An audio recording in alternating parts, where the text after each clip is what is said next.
Halo, permisi guys. Ini presentasinya mau dimulai sekarang apa masih nunggu? Ada yang belum masuk kayaknya.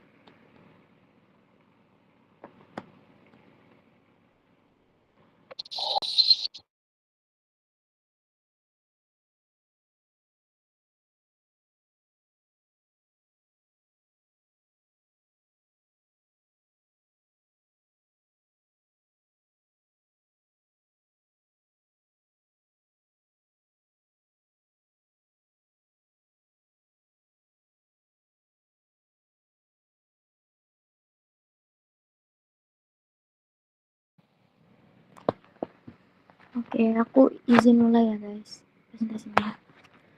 Assalamualaikum warahmatullahi wabarakatuh. Waalaikumsalam. Selamat siang kepada Bu Ari dan juga teman-teman semuanya. Jadi kami dari kelompok 5 akan mempresentasikan mengenai aktualisasi nilai-nilai Pancasila dalam kehidupan berbangsa dan juga bernegara. Namun sebelum itu, izinkan kami memperkenalkan diri terlebih dahulu. Perkenalkan, saya Kasih Fitriana Effendi dengan 3 digit NIM terakhir 135, dan rekan saya.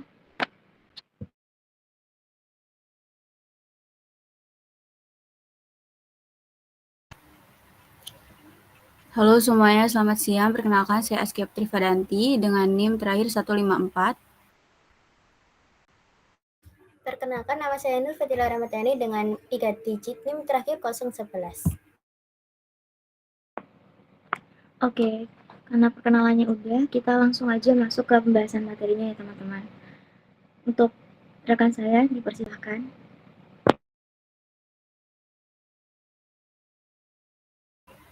Oke, jadi pertama di sini kita akan membahas tentang aktualisasi nilai-nilai Pancasila dalam kehidupan berbangsa dan bernegara. Di next slide.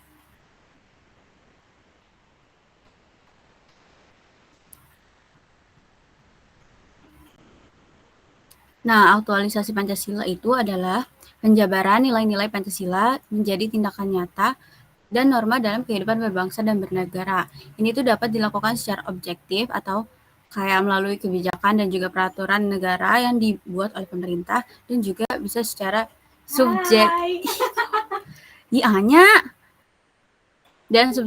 yaitu melalui perilaku dan juga kesadaran pribadi setiap warga negara sehari-hari, seperti itu. Itu arti dari aktualisasi Pancasila. Terus di sini ada aktualisasi Pancasila secara objektif. Nah, kalau misalkan secara objektif itu tadi, itu contohnya kayak membuat peraturan dari pemerintah ya, merealisasikan nilai Pancasila dalam bentuk norma hukum, kebijakan publik, dan tindakan di bidang legislatif, eksekutif, dan yudikatif. Contohnya itu ada pemberantasan korupsi melalui lembaga seperti KPK sebagai wujud keadilan dan persatuan. Setelah itu ada membuat undang-undang yang mendasarkan pada nilai-nilai Pancasila dan melakukan perencanaan dan pengawasan pembangunan melalui partisipasi masyarakat. Seperti itu. Next slide. Terus yang kedua ada aktualisasi Pancasila secara subjektif, yaitu oleh warga negara sendiri. Mengamalkan Pancasila melalui kesadaran, ketaatan, dan kesiapan individu dalam kehidupan sehari-hari. Contohnya itu kayak di sila pertama itu tercermin ketika seorang individu sadar bahwa nilai-nilai keagamaan kayak kejujuran, kasih sayang, seperti itu adalah tuh pedoman moral tertinggi yang harus dipegang teguh dalam interaksi sosial sehari-hari. Nah, ketaatan subjektifnya ini ditunjukkan melalui praktek toleransi dan rasa hormat yang tulus terhadap keyakinan orang lain, bahkan di luar lingkungan ibadahnya, seperti itu. Terus untuk materi selanjutnya itu akan dijelaskan contohnya persila-sila oleh rekan saya. Terima kasih. Nah, di sini ada aktualisasi nilai Pancasila dalam kehidupan bermasyarakat dan berbangsa. Yang pertama ada ketuhanan, adalah kesesuaian dengan hakikat dan sifat-sifat Tuhan.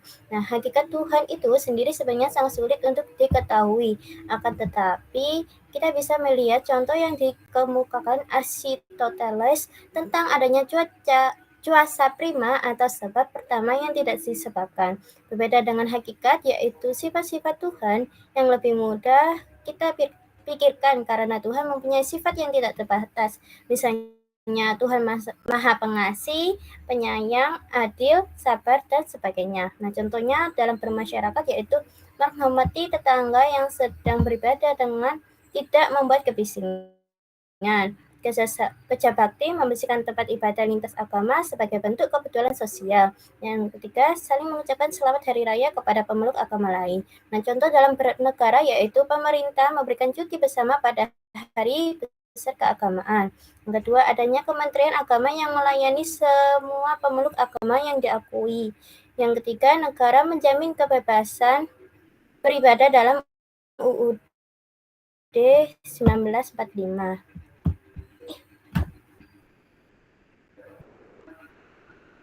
Benar-benar.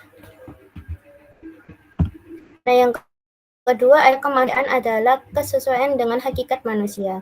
Kita tahu bahwa susunan kodrat manusia itu terdiri dari jiwa dan raga. Jiwa terdiri atas akal, rasa, karsa, dan tubuh terdiri atas unsur-unsur benda mati, tumbuh-tumbuhan, dan binatang. Sedangkan menurut sifat kodratnya, manusia merupakan kesatuan individu dan makhluk sosial atau disebut dengan monodualis sosial, ekonomi, politik. Nah, contohnya dalam masyarakat yaitu menggalang dana untuk korban bencana alam, menolong orang lain tanpa memandang suku, agama, atau status, menjenguk tetangga yang sakit. Nah, contoh dalam bernegara yaitu Indonesia menerima pengungsi dari konflik kemanusiaan di negara lain, memberi Bentar.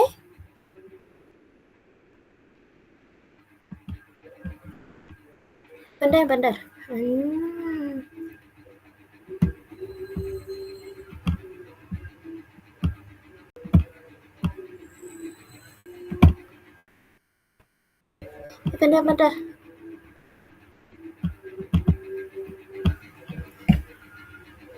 Nah, contoh dalam masyarakat yaitu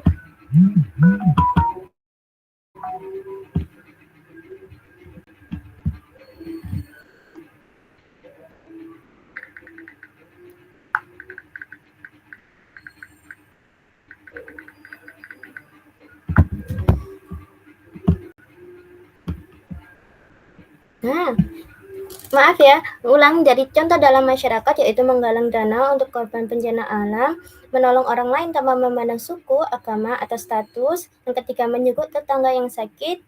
Nah, contoh dalam bernegara yaitu Indonesia menerima pengungsi dari konflik kemanusiaan di negara lain. Yang kedua, pemberian bantuan sosial kepada masyarakat miskin. Yang ketiga, penegak HAM melalui Komnas HAM.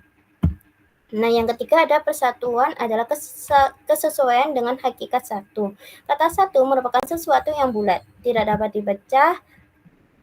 dipecah. Persatuan Indonesia pada hakikatnya bahwa bangsa Indonesia yang berjumlah jutaan jiwa dan mempunyai adat istiadat, agama, kepercayaan, kebudayaan yang berbeda-beda itu merupakan satu kesatuan. Nah, contoh dalam masyarakat yaitu mengadakan festival budaya untuk mempromosikan keragaman suku bangsa. Yang kedua, tidak memaksakan pendapat pribadi dan keputusan bersama. Yang ketiga, menjaga kerukunan di lingkungan RT atau RW. Nah, contoh dalam bernegara yaitu penggunaan bahasa Indonesia sebagai bahasa pemersatu, program Indonesia Bersatu melalui olahraga seperti PON. Yang ketiga ada Pancasila sebagai ideologi pemersatu bangsa.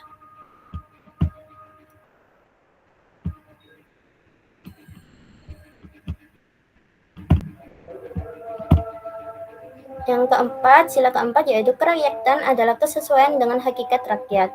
Rakyat adalah manusia yang bertempat tinggal di suatu negara. Istilah hakikat rakyat menunjukkan keseluruhan, jadi bukan bagian-bagian meskipun keseluruhan itu terdiri dari bagian-bagian. Maka antara keseluruhan dan bagian ada hubungan yang erat. Nah, contoh dalam masyarakat yaitu musyawarah untuk menentukan jadwal ronda malam. Yang kedua, pemilihan ketua RT secara demokratis. Dan yang ketiga, gotong royong membangun pos kamling. Nah, contoh dalam bernegara yaitu pemilu dan pilkada yang jujur dan adil. Yang kedua, ada keterbukaan dalam proses pembuatan kebijakan publik. Yang ketiga, partisipasi masyarakat dalam penyusunan perda melalui musrenbang. Dan yang sila kelima ada keadilan adalah kesesuaian dengan hakikat adil. Adil di sini dapat diartikan menempatkan sesuatu atau hak dan kewajiban pada tempatnya. Berbuat adil kepada diri sendiri berarti berbuat yang serasi antara hak dan kewajiban. Berbuat adil kepada masyarakat berarti berlaku adil sesama warganya.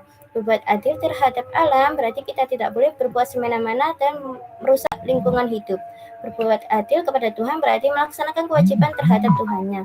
Nah, contoh dalam masyarakat, yaitu membagi bantuan sembako secara merata kepada warga yang membutuhkan.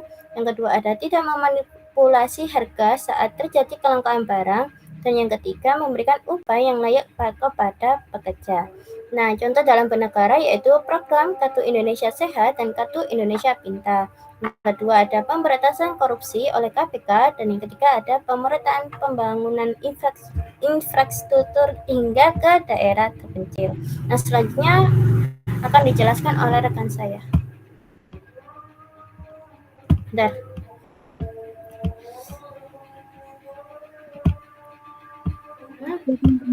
Selanjutnya ini bakalan dijelaskan oleh rekan saya videonya. Tapi berhubung ini masih azan, kita tunggu sebentar ya teman-teman.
Oke, ini untuk pedoman untuk sila yang ini teman-teman, dimana sila kelima ini yang pertama pedomannya yaitu mengembangkan perbuatan yang luhur yang mencerminkan sikap dan suasana kekeluargaan dan kegotong royongan. Lalu yang kedua ada mengembangkan sikap adil terhadap sesama. Yang ketiga ada menjaga keseimbangan antara hak dan kewajiban. Yang keempat yaitu menghormati hak orang lain. Yang kelima, suka memberi pertolongan kepada orang lain agar dapat berdiri sendiri. Yang keenam, tidak menggunakan hak milik untuk usaha-usaha yang bersifat pemerasan terhadap orang lain. Lalu yang ketujuh, itu tidak menggunakan hak milik untuk hal-hal yang bersifat pemborosan dan gaya hidup yang mewah. Lalu yang ketujuh, itu maksudnya yang kedelapan, itu tidak menggunakan hak milik untuk bertentangan dengan atau merugikan kepentingan umum. Yang kesembilan, suka bekerja keras. Yang kesepuluh, suka menghargai hasil karya orang lain dan bermanfaat bagi kemajuan dan kesejahteraan bersama. Lalu yang kesebelas, sekaligus yang terakhir yaitu suka melakukan kegiatan dalam rangka mewujudkan kemajuan yang merata dan berkeadilan sosial. Oke, boleh di next slide. Oke teman-teman, tadi kan udah mulai dari sila pertama sampai sila kelima itu kan ada pedomannya ya. Kemudian kita masuk, selanjutnya ini kita masuk ke implementasi Pancasila dalam kehidupan bernegara. Mulai dari implementasi sila pertama sampai ke implementasi sila yang kelima. Kita bahas dari sila pertama dulu ya teman-teman. Oke, jadi untuk sila yang pertama ini, implementasinya tuh bisa kita lihat dari bagaimana negara itu menjaga yang namanya kebebasan beragama di Indonesia. Misalnya tuh ada yang namanya Undang-Undang HAM nomor 39 tahun 1999. Nah, yang dimana di situ itu menegaskan bahwasanya setiap warga negara itu berhak memilih dan menjalankan agamanya tanpa ada yang namanya paksaan. Kemudian Kementerian Agama juga menjalankan yang namanya program moderasi beragama yang tujuannya adalah untuk mencegah intoleransi dan juga menjaga kerukunan di tengah keragaman keyakinan gitu. Selain itu, ada juga yang namanya FKUB teman-teman, atau Forum Kerukunan Umat Beragama, yang dimana ini tuh membantu menyelesaikan potensi adanya konflik antar agama. Jadi semisal hampir ada hampir muncul konflik gitu antar agama. Jadi nanti itu bisa didiskusikan di forum ini melalui dialog gitu. Jadi penyelesaiannya itu melalui dialog bukan melalui kekerasan seperti itu. Dan teman-teman juga pasti tahu ya, biasanya negara kita itu menetapkan libur nasional dari berdasarkan berbagai agama gitu. Nah itu juga merupakan bentuk penghargaan bahwasanya negara kita ini tuh berdiri atas keragaman keyakinan gitu. Jadi implementasi dari sila yang pertama ini itu terlihat dari upaya negara kita, Indonesia, untuk menjaga toleransi agar kehidupan bernegara itu tetap damai dan juga harmonis. Lalu, boleh di next slide? Oke, nah di sila yang kedua ini yaitu kemanusiaan yang adil dan beradab. Ini tuh implementasinya lebih fokus ke perlindungan martabat manusia. Contohnya ada Komnas HAM yang mengawasi pelanggaran HAM yang memberikan rekomendasi penyelesaiannya kepada negara gitu. Kemudian juga ada Undang-Undang Perlindungan Perempuan dan Anak, termasuk penanganan kasus-kasus kayak KDRT dan juga kekerasan seksual. Nah, ini tuh menunjukkan bahwasanya negara kita itu melindungi kelompok-kelompok yang memang rentan atau bahkan lemah kayak gitu. Dan juga saat terjadi bencana, pemerintah itu melalui BNPB itu langsung melakukan rehabilitasi gitu biasanya kepada dan juga memberikan bantuan-bantuan kepada para korban gitu. Itu sebagai bentuk kepedulian negara terhadap kemanusiaan, teman-teman. Nah, di bagian ini juga teman-teman, kita tuh bisa lihat perbandingan dengan beberapa negara lain. Misalnya misal nih kalau kita lihat di negara Korut atau Korea Utara. Atau juga bahkan di beberapa negara lain, misal di Asia gitu ya. Sistem penjaranya itu kalau kita lihat itu kan sangat keras ya, bahkan sampai ada laporan penyiksaan ataupun perlakuan-perlakuan yang tidak manusiawi terhadap tahanan. Sedangkan di negara kita, di Indonesia, meskipun seseorang itu bisa kita katakan melakukan kejahatan sampai masuk penjara gitu ya, negara kita tuh tetap menekankan yang namanya penghormatan terhadap martabat manusia. Jadi aturannya tuh jelas gitu. Aparat itu dilarang untuk melakukan kekerasan, tindakan atau penyiksaan kayak gitu. Melalui sistem peradilan kita yang diawasi oleh Komnas HAM tadi. Jadi dari sini kelihatan ya bahwasanya nilai dari kemanusiaan yang adil dan beradab ini itu bukan sebatas teori aja gitu, tapi benar-benar dijaga nih dalam hukum negara kita. Oke, boleh di next slide. Nah, untuk yang ketiga ini, yang sila ketiga, yaitu Persatuan Indonesia, ini tuh soal menekankan soal menjaga yang namanya keutuhan bangsa ya. Contohnya, bisa lewat yang namanya program wawasan kebangsaan yang dijalankan oleh Kemendagri dan TNI. Di situ tuh tujuannya untuk memperkuat semangat persatuan. Lalu juga ada otonomi daerah, yang dimana ini tuh juga jadi salah satu implementasi penting. Karena di sini daerah itu diberi hak untuk mengatur wilayahnya sendiri, tapi tetap berada di dalam bingkai NKRI gitu.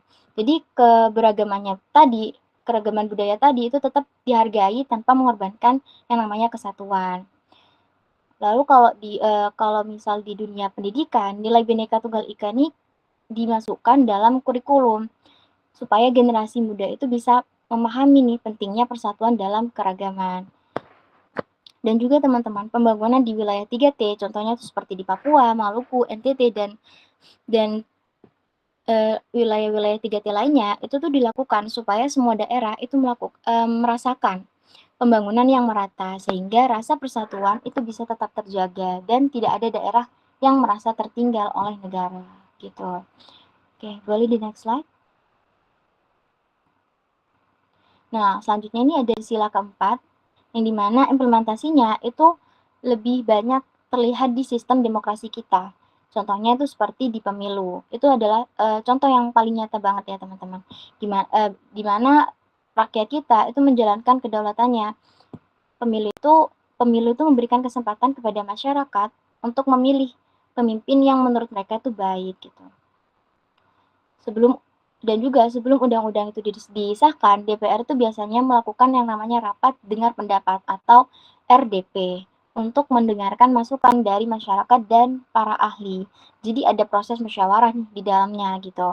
Nah, selain itu juga ada namanya musrenbang dari desa sampai nasional, di mana warga itu bisa mengusulkan kebutuhan pembangunan di daerahnya nih gitu. Ini tuh untuk memastikan keputusan negara kita itu tidak hanya datang dari atas, tetapi juga berdasarkan dialog dan masukan rakyat. Gitu. Dan kalau di tingkat desa, BPD itu biasanya berperan penting untuk menampung yang namanya apresiasi-apresiasi dari masyarakat. Jadi prinsip musyawarah ini ada implementasinya secara nyata, teman-teman. Oke, boleh di next slide. Nah, ini adalah implementasi sila yang terakhir, yaitu sila yang kelima, di mana implementasinya itu tuh terasa langsung di bidang kesejahteraan rakyat, teman-teman. Contohnya itu yang paling dekat, yang paling sering kita rasain gitu, itu adalah BPJS Kesehatan dan juga BPJS Ketenagakerjaan, yang dimana di situ tuh memberikan perlindungan untuk seluruh masyarakat tanpa memandang adanya status ekonomi gitu. Jadi meskipun jadi pemerataan kesehatan tuh juga bisa dirasakan meskipun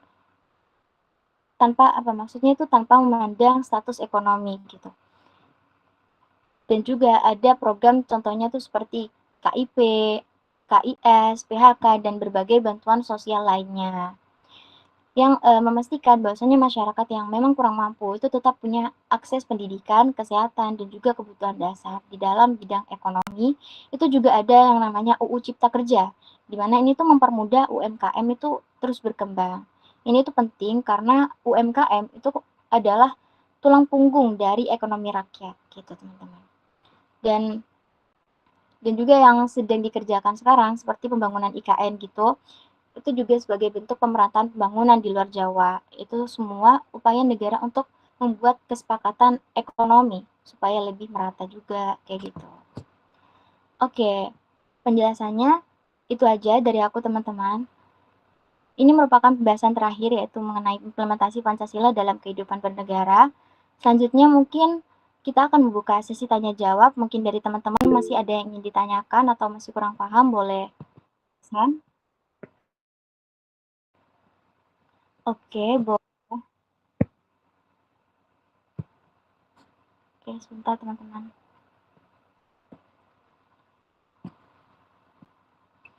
Oke, di sini yang angkat tangan ada Jihan sama Amal. Mungkin Jihan boleh.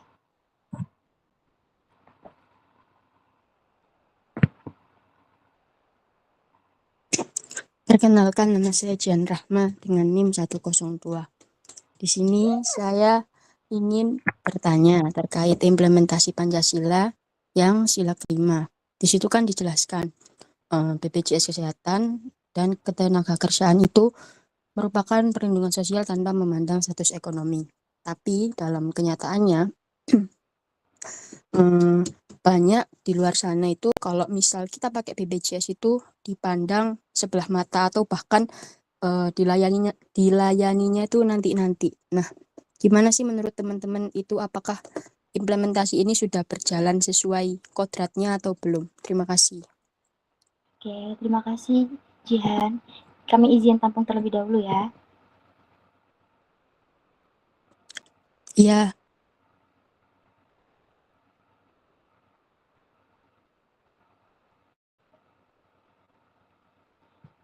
Oke, untuk selanjutnya mungkin Amal boleh sampaikan pertanyaannya. Oke, perkenalkan nama saya Amalia Maharani dengan NIM terakhir 023.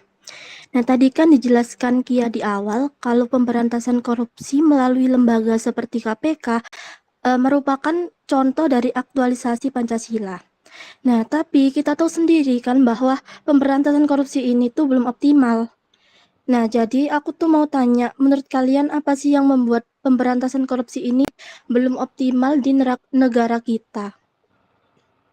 Oke, terima kasih banyak Amal. Kami izin tampung terlebih dahulu ya. Oke.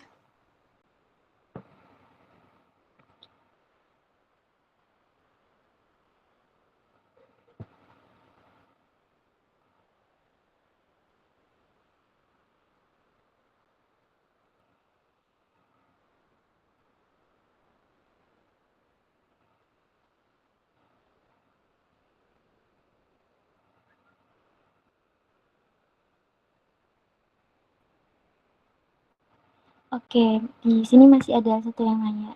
Kezia, mungkin boleh untuk pertanyaannya? Oke, thank you. Sebelumnya perkenalkan, aku Kezia dengan NIM 3 digit terakhir 079. Pertanyaan itu sebenarnya konteksnya hampir sama, karena di Indonesia ini kan masih banyak banget kayak kasus-kasus kekerasan perempuan yang terjadi, terus juga sempat ada kayak kasus-kasus agama.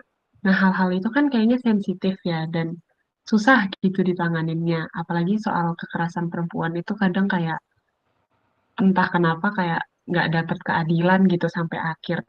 Nah, gimana sih Pancasila itu bisa tetap membantu kasus-kasus ini, gimana biar Pancasilanya mungkin diingat, jadi bisa membantu untuk menyelesaikan kasus-kasus ini dan ngasih keadilan kayak gitu. Apakah bisa dipahami?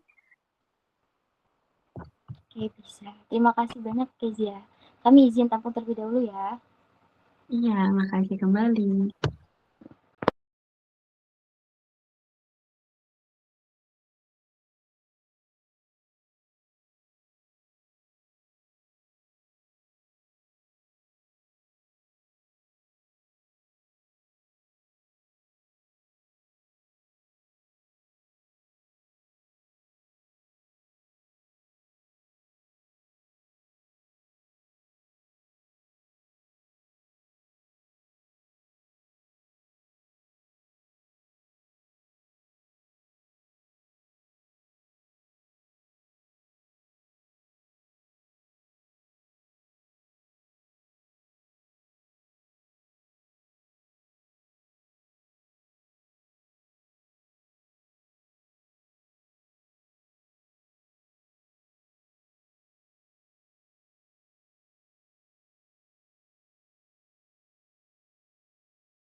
Oke, mungkin aku bisa ngejawab pertanyaannya Amal dulu. Kenapa sih tadi pemberantasan korupsi di Indonesia itu kayak kurang optimal atau lemah gitu ya? Jadi kalau misalkan lemahnya pemberantasan korupsi di Indonesia itu karena lemahnya implementasi dan penghayatan nilai-nilai Pancasila itu sendiri. Nah, karena lemahnya implementasi dan penghayatan nilai-nilai ini perlu juga untuk uh, penguatan kembali seperti pendidikan moral, etika, dan juga nilai-nilai Pancasila agar setiap individu, terutama pejabat publik itu memiliki integritas sebagai benteng anti korupsi. Karena kalau misalnya kita memberantas korupsi itu kan nggak bisa cuma hukum yang kuat gitu, kayak ada orang yang korupsi terus kita hukum langsung hukuman mati gitu, itu kan nggak bisa. Tapi seperti yang kita tahu kalau misalnya korupsi di Indonesia itu udah lumayan banyak, ya berarti itu salah satu tanda bahwa memang dari akarnya, kayak dari orangnya itu tuh memang tidak menghayati nilai-nilai Pancasila itu sendiri. Kalau menurut aku sih seperti itu. Mungkin dari teman-teman yang lain ada yang mau menambahkan atau bertanya lagi?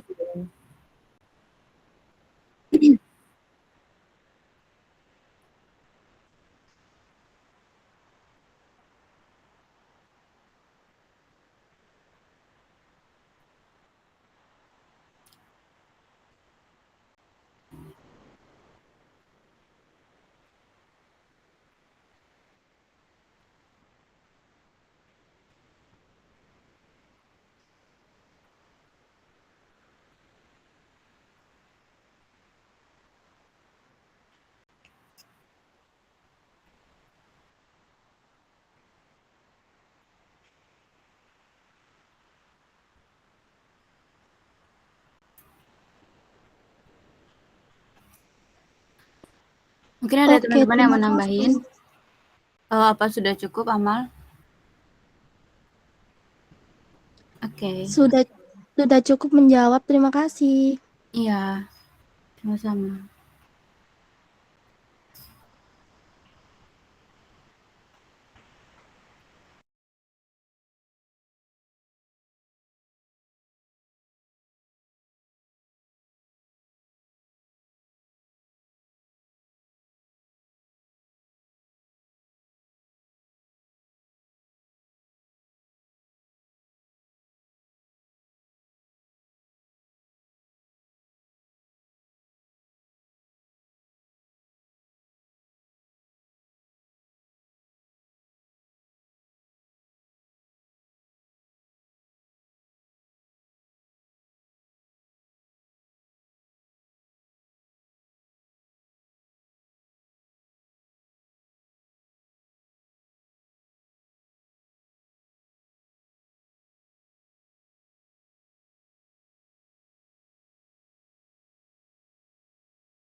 Oke, aku mungkin boleh izin jawab pertanyaan dari Jian tadi.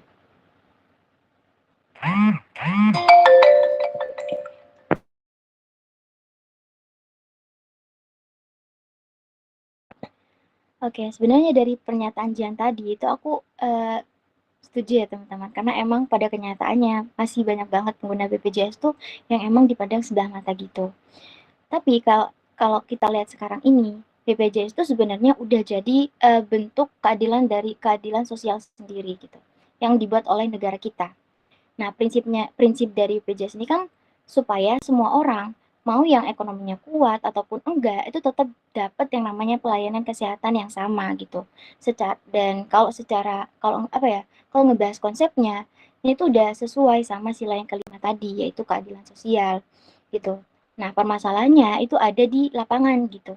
Karena tuh kadang masih ada aja gitu orang yang kalau pakai BPJS tuh ya kayak kata Jian tadi itu kayak dipandang sebelah mata, mungkin kayak mereka tuh anggapnya Allah gitu kan. Dan kadang tuh pelayanannya juga ditunda-tunda gitu kan ya. Dan jujur iya banget gitu. Tapi di sini tuh permasalahannya bukan di kebijakan BPJS-nya teman-teman, tapi lebih ke pelaksanaan sama mindset orang-orang yang terlibat di dalamnya gitu. Entah itu tenaga medis gitu. Terus jadi kalau yang ditanya itu adalah penerapan dari Pancasila yang kelima ini udah berjalan atau enggak, udah berjalan gitu, udah bener banget secara konsep gitu. Cuman mindset dari masyarakat sama oknum-oknum pelayanan publik tadi itu yang masih perlu diperbaiki kayak gitu. Karena kalau pemikirannya masih kayak gitu, itu kan bakalan jadi apa ya? Keadilannya juga jadi gak merata gitu kan ya. Jadi implementasinya juga tidak terlalu efektif seperti itu. Apakah sudah menjawab Jihan atau masih kurang? Sudah kasih, terima kasih. Ya, terima kasih juga.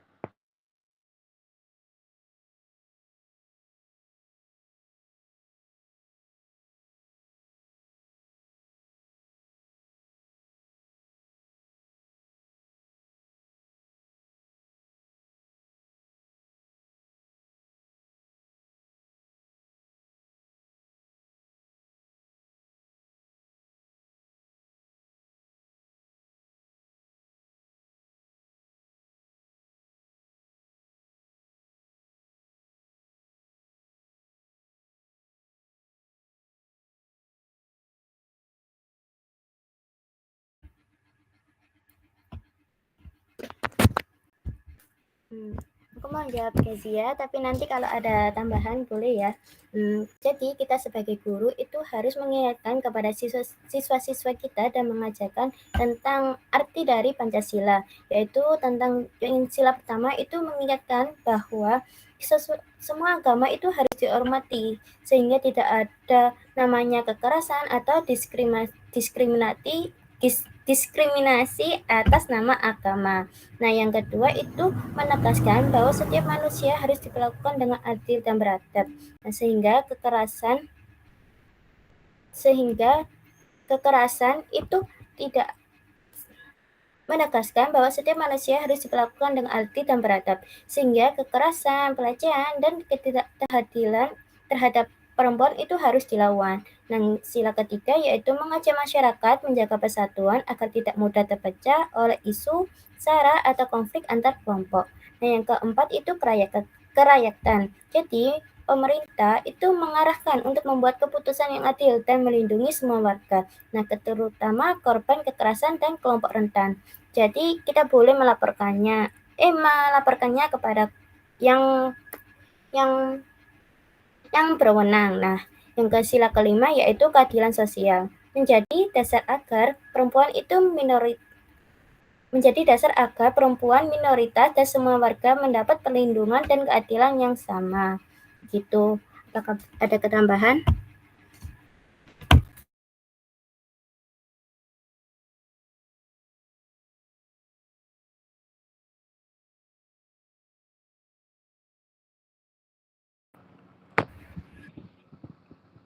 Oke, apakah sudah cukup menjawab Kezia? Sudah cukup menjawab, terima kasih. Sama-sama Kezia. Oke teman-teman, karena tadi pemaparan materinya sudah dan juga sesi tanya jawabnya juga udah selesai. Selanjutnya kami mau tutup presentasinya. Kami mohon maaf kalau misal ada salah kata ataupun salah penjelasan gitu. Dan terima kasih untuk teman-teman yang sudah mendengarkan dan juga Bu Ari selaku dosen pengampu mata kuliah MKWU Pancasila. Kami tutup presentasinya. Wassalamualaikum warahmatullahi wabarakatuh. Waalaikumsalam warahmatullahi wabarakatuh. Waalaikumsalam warahmatullahi wabarakatuh. Yeay, keren.